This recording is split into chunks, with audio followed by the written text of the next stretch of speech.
Преди това вижте един различен поглед към библейските притчи.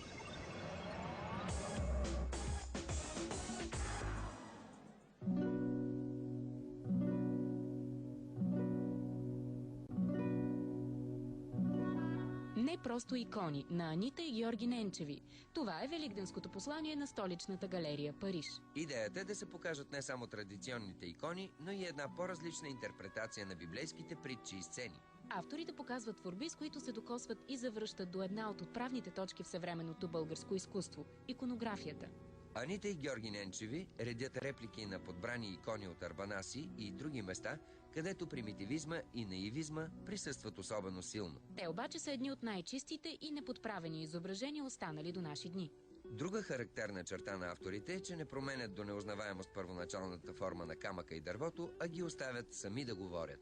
Иконите са рисувани в хармония с автентичността на материала.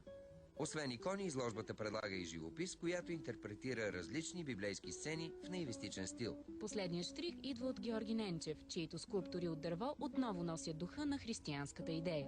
Изложбата може да разгледате до 10 април.